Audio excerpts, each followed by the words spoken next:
Alors nous sommes arrivés d'Af Pe Gimel de Bava Batra Pe Gimel pour le Shabbat Chol HaMoed Pesach 19 Nissan.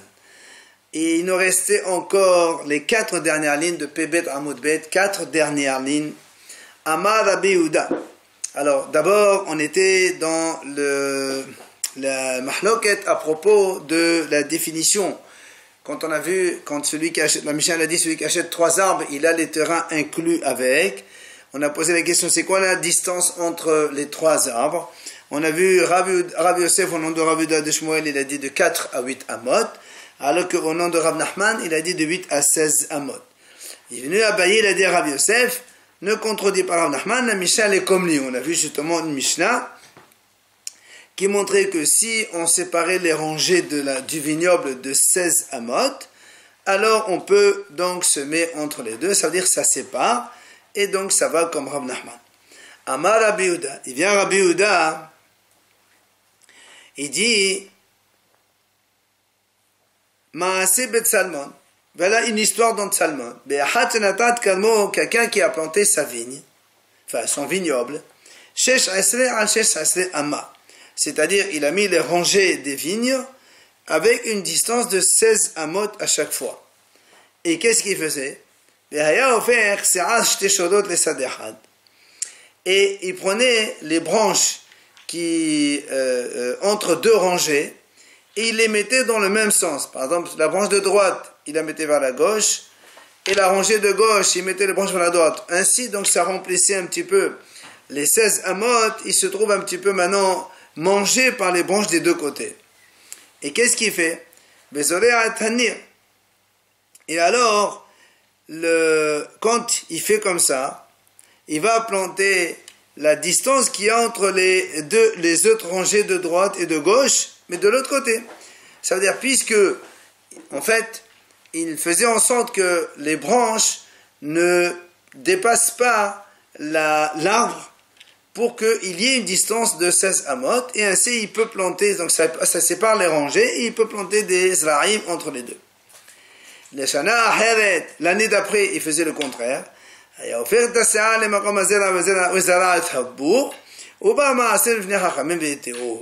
faisait le contraire, c'est-à-dire comme ça, la rangée qu'il a plantée cette année, il la laisse vide et donc il se la repose l'année prochaine. Et celle qui était avec les branches des 2 côtés et donc il ne pouvait pas semer dans l'espace entre les rangées, il le cultivait l'année d'après. Et la Gemara dit, Hachamim l'ont autorisé à faire ça. Donc on voit bien ici que c'est parce qu'il faisait en sorte de séparer les branches, parce que s'il n'écartait pas les branches d'un côté ou d'un autre, ça fait moins que s'il n'écartait pas les branches, ça fait que l'espace entre les rangées, bien qu'il soit de 16 amot, avec les branches, il se voit diminuer, et donc il n'a pas le droit de planter, et c'est exactement ce qu'a dit Rav Nachman. Voilà donc ce qu'Abaye lui dit Rav Yosef. Il lui dit, voilà, ne contredis pas Rav Nachman. Amalé, il vient Rav Yosef, il lui dit à Abaye, Ana la yadana. Moi, je connais pas, je n'ai pas comme cette Mishnah. Et là, il lui dit, Ovada hava bedura de Rauta. Il y avait une histoire qui s'est passée comme ça dans une ville de Rauta de Berger, et dans laquelle là-bas il y a un monsieur qui a vendu 3 arbres, donc justement, à son prochain, donc un acheteur. Et entre les 3, il n'y avait pas 8 amot. Et il est venu de Rav Yehuda. Ils sont venus voir Rav Yehuda. Et Rav Yehuda, il leur a dit la chose suivante. Il lui a dit, s'il y a l'espace de Kemlo Bakad Vechelav, donc le passage des bœufs avec les ustensiles, alors la terre elle est incluse. Sinon, non. Alors il disait Rabbi Yosef, je ne savais pas c'était quoi la distance de Mlo Bakad Vechelav. Alors, et quand j'ai entendu cette Mishnah qui disait Lo yita adam ilan samour lisadeh havero ella imken hirhik memena 4 amot, on a dit donc un homme n'a pas le droit de planter un arbre proche, donc à proximité du terrain de son prochain, sauf si il s'écarte de 4 amot. Et là-bas on a dit pourquoi 4 amot. On a dit donc les 4 amot, pourquoi? C'est pour justement pouvoir travailler le vignoble, c'est-à-dire que lorsque le monsieur va labourer le sol, il peut passer dans ces 4 amot avec son machine à labourer et avec donc les bœufs qui sont là-bas. Et donc, Amina, quand j'ai entendu ça, et donc j'ai compris que la distance que Rav Yehuda lui a dit, s'il y a cette distance comme le Bakad Vechelav, alors tu lui donnes la terre, mashma, s'il y a de 4 amot, alors la terre elle est avec lui. Ça veut dire donc que c'est pas du tout comme Rav Nachman. C'est pour ça que Rav Yosef il a dit, moi j'ai entendu cette histoire, et donc, la il n'a pas dit la halakha, mais en tout cas il dit, moi j'ai appris comme ça. Alors il vient, la Gemara, elle objecte, elle dit comment? Rav Yosef Milatnan. Est-ce qu'on n'a pas eu aussi une Mishnah qui soutient Rav Yosef? Puisque Abaye, quand il a dit Rav Yosef, ne dit pas autre chose que Rav Nachman, parce qu'il y a une Mishnah qui est comme Rav Nachman. La Gemara a dit, mais pourtant nous aussi on a une Mishnah comme Rav Yosef. C'est quoi la Mishnah? La Gemara a dit, Milatnan, donc il aime là-bas, c'est marqué. Rabbi Meir et Rabbi Shimon Omrim, Rabbi Meir, Rabbi Shimon, ils disent, Hanoter et Karmo, celui qui plante donc un vignoble. Shmone amot al shmone, mutal lehavi zera lesham. Il y a le droit, donc si il fait des rangées avec une distance de 8 amot entre chaque rangée, alors il a le droit de semer dans cet espace entre les rangées. Donc tu vois bien que la Mishnah aussi, elle est comme Rav Yosef, qui a dit que à partir de 8 amot, ce n'est plus, parce que si les 3 arbres ils sont distants de 4 à 8, alors on vend le terrain avec, mais sinon, à partir de 8 amot, alors ça devient très loin. Donc tu vois bien qu'il y a une Mishnah qui soutient Rav Yosef. Alors la Gemara dit, c'est vrai, on a une Mishnah comme Rav Nachman et on a une Mishnah aussi comme Rav Yosef. Afelo achi, ma'aseh adif. Évidemment, la Gemara dit, ma'aseh Rav, comme on a raconté l'histoire de Ma'aseh Bet Salmon, c'est une histoire qui s'est passée dans Salmon, alors automatiquement l'histoire donc elle l'emporte. Alors vient la Gemara poser une question. Elle dit, Bishama le Rav Yosef. Et la Gemara dit, pour Rav Yosef, Aleba de Rabbi Shimon, selon Rabbi Shimon, Shamaina le Mefuzarin, ou Shamaina le Sofin. Ça veut dire qu'on a vu, nous, pour Rav Yosef, on a vu donc cette Mishnah qui nous dit 8 amot, c'est-à-dire la distance maxi entre les 3 arbres, et on a vu aussi les Sofin. C'est ce que la Gemara dit maintenant. Mais Fozari, donc la distance maxi, Hade Amran, ce qu'on vient de voir maintenant dans la Mishnah, où on a dit à partir de 8 amot, c'est plus un vignoble, et donc automatiquement là aussi entre 3 arbres, s'il y a plus de 8 amot, le terrain n'est pas vendu avec. Et les Tsofin, la distance minimale aussi, on a dit 4 amot. Là aussi, il a dit, il y a une Mishnah, Ditnan, Kerem Hanatu al Pahot Medalet Amot, Eno Kerem Devre Rabbi Shimon. Donc tu vois bien que selon Rabbi Shimon, quand on a un vignoble qui est planté sur moins de 4 amot, c'est-à-dire entre les rangées de vignes, il y a moins de 4 amot, Rabbi Shimon il dit ce n'est même pas un vignoble. Donc, Rav Yosef, il a donné la distance minima de 4 amot, maxima à 8 amot, et il a donc, selon Rabbi Shimon, un soutien dans les deux cas, aussi bien dans la distance minimale que maximale. Et la Gemara continue là-bas la Mahlok dans la Mishnah à propos de ce vignoble qui est planté avec une distance de moins de 4 amot entre les rangées de vignes. Hachamim omrim kerem. Hachamim disent non, il a quand même statut de vignoble. Pourquoi? Parce que velo en et haim saim ke elo enan. Il dit on fait comme si il y a donc 3 rangées, tu enlèves celle du milieu comme si qu'elle n'existait pas, et donc il y a plus que 4 amot entre la première et la troisième, et c'est pour ça que les Hachamim considèrent que c'est un vignoble. Maintenant, donc la Gemara dit, voilà pour Rav Yosef, selon Rabbi Shimon, on a une preuve de la distance maxi et mini. Elle est les Rav Nachman. La Gemara dit, mais pour Rav Nachman, elle est bas des Rabbanan selon les Hachamim. Mais Fozarin, Shamain Ale. On a bien apporté la Mishnah, donc en début de cours, comme quoi avec la Mishnah au début qui a dit celui qui plante ce vignoble avec 16 amot de chaque côté, il a le droit de planter dans cette distance, dans cet espace entre les rangées. Donc ça, c'est la distance maxi. Mais on n'a pas vu une Mishnah qui dit que la distance minimale, elle est de 8 amot, comme il a dit Rav Nachman.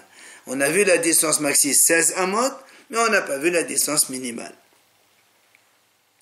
Alors, Dagmara dit, c'est pas grave, Svarahu, c'est une logique, mais de Rabbi Shimon Palga, de Rabbanan Nami Palga. Dagmara dit, il est évident que, comme pour Rabbi Shimon, on a vu que la distance minimale, c'est la moitié de la maximale, lui il a dit 8 et 4, et bien les Hachamim, on a vu qu'eux, ils ont dit 16, automatiquement la distance minimale, c'est 8, donc même si c'est pas marqué dans la Mishnah, c'est une logique de dire comme cela. Amar Rava, il vient Rava, il dit Hilcheta la halacha me'arba amot ve'ad shesh asri. Rava, il dit carrément, lui il prend les deux bouts, la halacha, pour que quand on vend 3 arbres, la terre elle est vendue avec, il faut que les distances entre les 3 arbres soient plus que 4 amot et minimales, moins que 16 amot. Tania kivate de Rava. Il vient la Breta, donc soutient Rava. כמה יהיו מקורבים 400, וכמה יהיו מרחקים 16. הדזה קנה קרקע ואת האילנות שביניהן. L'Agmara, donc, elle ramène cette braïta qui dit combien les arbres doivent être proches au minimum, c'est 4 amot, combien elles doivent être éloignées au maximum, 16 amot. Et dans ce cas-là, quand on achète 3 arbres dans ces conditions, évidemment, il a acquis le terrain avec, puisque lui, n'oublions pas, il a acheté 3 arbres sans mentionner la terre, et bien le terrain il est inclus avec. Même s'il y a des petits arbustes entre eux, il les a aussi acquis. Les fichar, c'est pour cela, comme il a le terrain avec, si l'arbre il a séché ou il a été coupé, il a le terrain et il peut donc replanter autre chose à la place, puisque la terre, elle lui appartient. Maintenant, la Breta elle continue par Hot, Mikan ou Yetar al-Kan. Si maintenant le monsieur, quand il a acheté les 3 arbres, il y a moins de 4 amot de distance entre les 3, ou plus que 16 amot, donc moins de 4 amot ou plus que 16 amot, ou encore, la Gemara dit, le Kahan Bezer Hazé, il les a pas achetés les 3 en même temps, mais un après l'autre. Dans ces cas-là, Hadeze, Lo Kana, Lo Etakaka, il n'a pas acquis ni la terre entre les arbres, ni d'ailleurs les petits arbustes qui pourraient se trouver entre les 3. Les firars, c'est pour cela que il y avait sha'ilan ou nersas en lochartan. Si les arbres donc ils ont séché ou ils ont été coupés, comme il n'a pas la terre avec, il n'aura pas le droit de replanter un autre arbre à la place. Rabbi Yirmiyah, il pose la question justement à propos de cette distance. Quand on mesure, puisque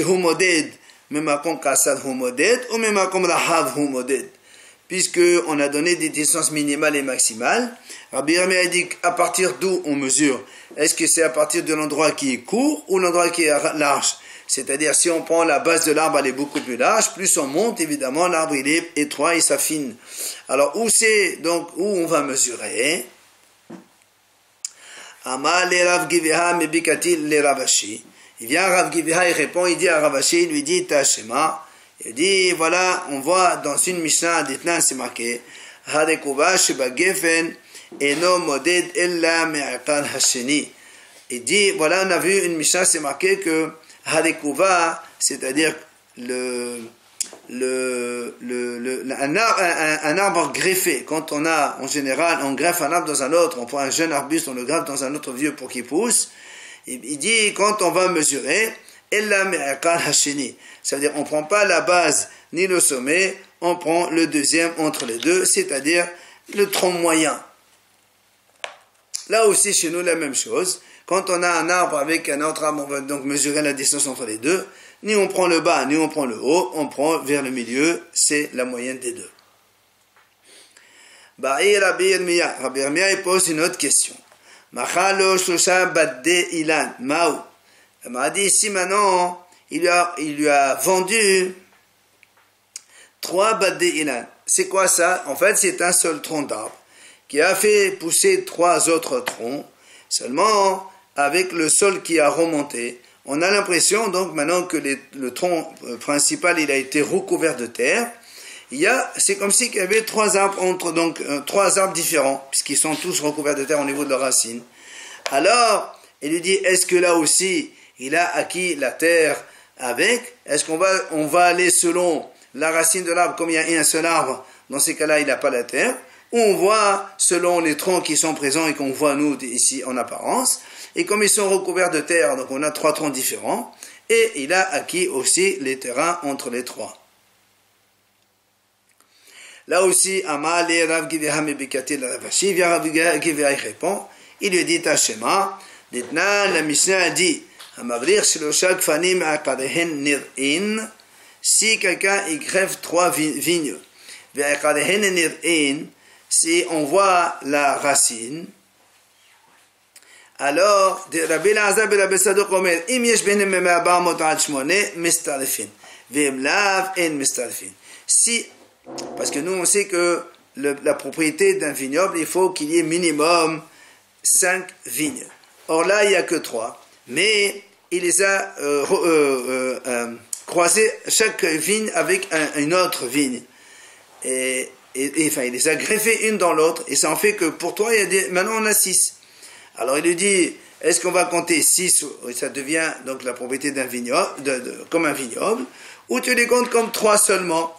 Alors il lui dit, voilà, Rabbi Elazar ben Rabbi Sadok il dit comme ça, si entre les deux, enfin entre les arbres, il y a de 4 jusqu'à 8 amot, alors on les associe, sinon, il n'y a pas d'association. Donc tu vois bien qu'ici aussi, puisque il y a une greffe de l'un vers l'autre, même si au niveau de la racine, donc au-dessous du sol, c'est la même racine, vu qu'à l'extérieur, ils apparaissent 2, on peut les compter comme 2. Ben là aussi, c'est pareil, dans les Badde Ilan, on peut les compter donc comme 3 arbres, si au niveau des troncs, ils sont recouverts par la terre.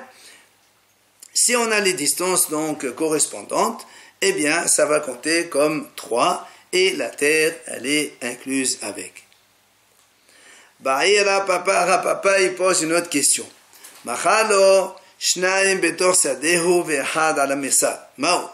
Si quelqu'un il a vendu donc 3 arbres, seulement les 2 ils sont dans son terrain. L'autre il est à la Metsar, c'est-à-dire sur la frontière entre son terrain à lui et un 3e. Est-ce que ça s'appelle 3 arbres et il acquiert la terre avec ou non? Ben non, et si tu me dis oui, si maintenant ce monsieur il a vendu 2 arbres qui sont donc son terrain à lui, et le 3e il se trouve dans le terrain de son voisin, que lui il a acheté, évidemment le monsieur, mais maintenant il le vend. Maintenant, est-ce que ça fait que comme si qu'ils étaient 3 ensemble, ou bien tu me dis non, puisque l'un il se trouve dans le champ de l'autre, c'est comme si qu'il était un peu à l'écart, et ça n'acquiert pas la terre entre les 3. Mais quoi? La Gemara dit, il n'y a pas de réponse. Maintenant vient la Ravashi, Ravashi, il dit, bon, tafsir.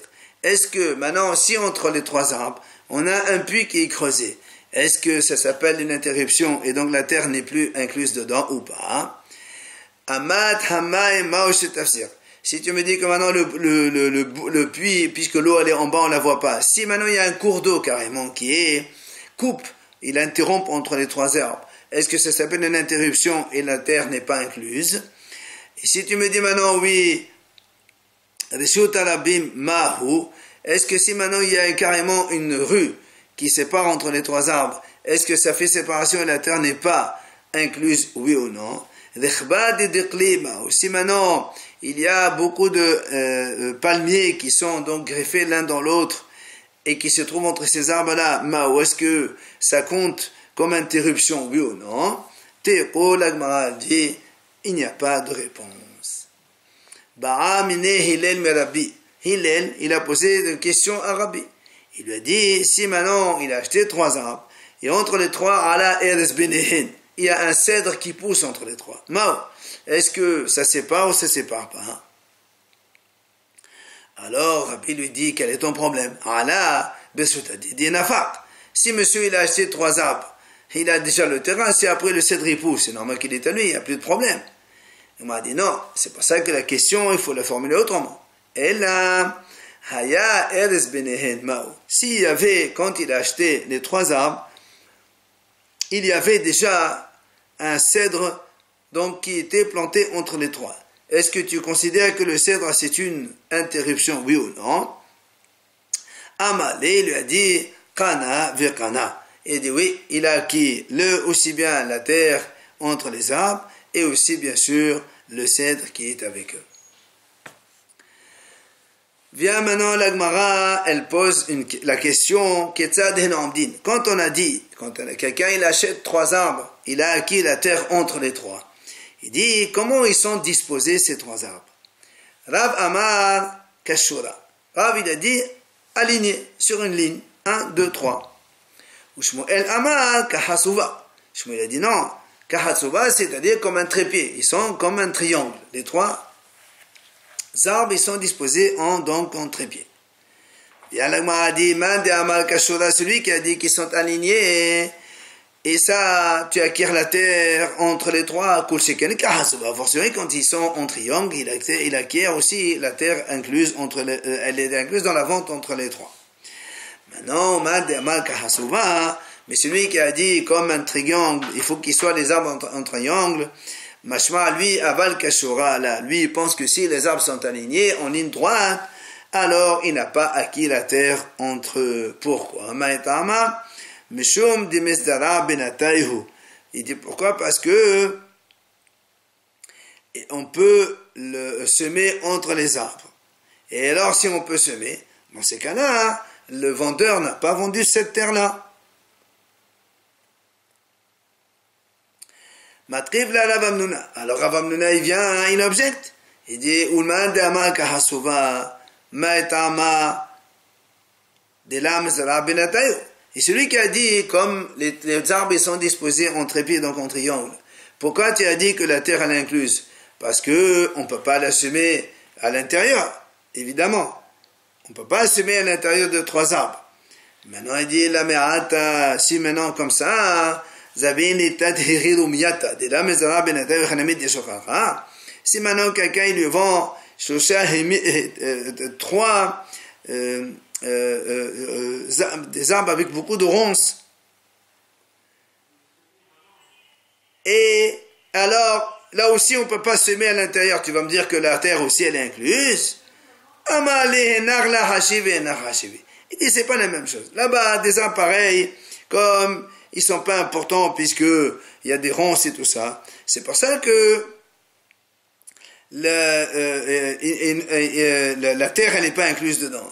Mais les autres, des palmiers qui sont importants puisqu'ils font des fruits. Alors dans ces cas-là, il faut pas qu'il y ait une possibilité de semer entre eux. Et donc en fait, il veut dire que quand on achète 3 arbres. Il faut d'abord qu'ils sont des arbres importants et qu'on n'ait pas la possibilité aussi de semer entre eux. Et c'est comme ça qu'on acquiert aussi la terre qui est donc disposée entre ces arbres-là. On va passer maintenant à la nouvelle Mishnah. Matnitin. Hamocher rosh behema gassa lo machad et hadarlaim. La Mishnah a dit celui qui vend la tête d'un behema gassa d'une vache par exemple.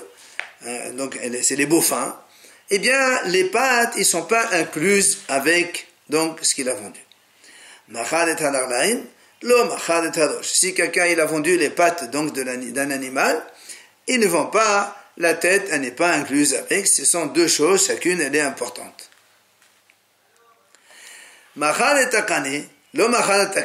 Si quelqu'un il a vendu la canne, c'est-à-dire donc la trachée avec les poumons, eh bien, le foie ne fait pas et n'est pas inclus dans la vente. S'il a vendu le foie, là aussi, le poumon n'est pas inclus dans cela. Aval, la Mishnah dit, c'est différent en Bedaka, c'est-à-dire quand on vend les ovins, les moutons, les chèvres et les brebis et les agneaux, tout ça, quand quelqu'un il a vendu la tête, les pâtes, elles sont incluses avec. Pas comme on a dit dans les bovins. Mais si quelqu'un n'a vendu que les pâtes, alors la tête n'est pas incluse avec. Ça veut dire que la tête elle est plus importante que les pâtes. Si on vend le poumon, en général le foie il est inclus avec. Par contre, si on vend le foie, eh bien le poumon n'est pas inclus avec. On passe maintenant dans la Mishnah à un autre sujet. La Mishnah dit il y a 4 situations différentes dans les ventes. Premier cas.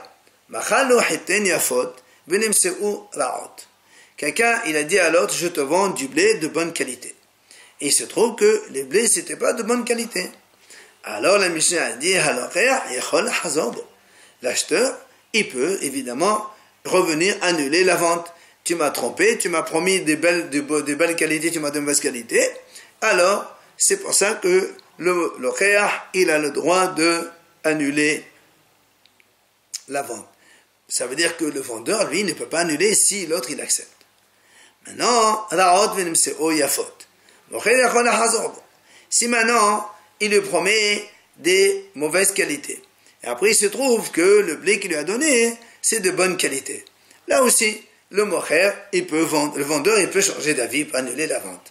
Ce qui n'est pas le cas de l'acheteur, bien sûr.